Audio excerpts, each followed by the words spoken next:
Là-haut, le vent a tourné pour les centaines de burons. Sous les pierres, plus d'éleveurs ni de troupeaux, plus de fromage à fabriquer, mais d'autres histoires à écrire par les plus jeunes. Augustin, amoureux de l'Aubrac, a imaginé le buron refuge à louer le temps d'un week-end.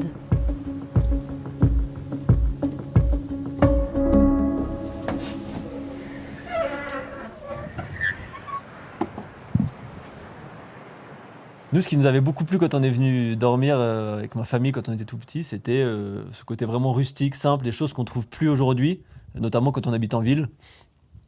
On a la chance d'avoir un confort qui nous a fait perdre un peu cette notion de simplicité, de faire le feu, de partager un repas, de dormir tous ensemble dans un dortoir. Des dortoirs qui ne sont pas isolés, donc on entend le vent passer, et c'est des sensations qui sont tellement fortes qu'on voulait en faire profiter à d'autres. L'idée, réhabilitée par le biais d'une association, certaines de ces bâtisses laissées à l'abandon depuis la fin des années 60.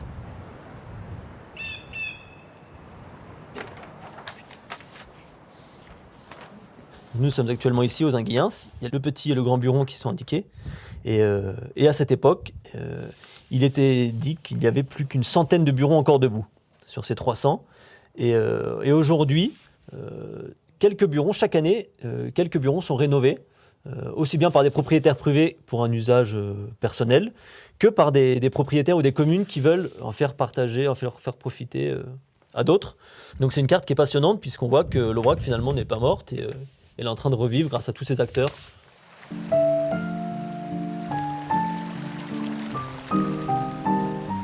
La pierre, la terre et l'eau se mêlent aujourd'hui aux idées neuves.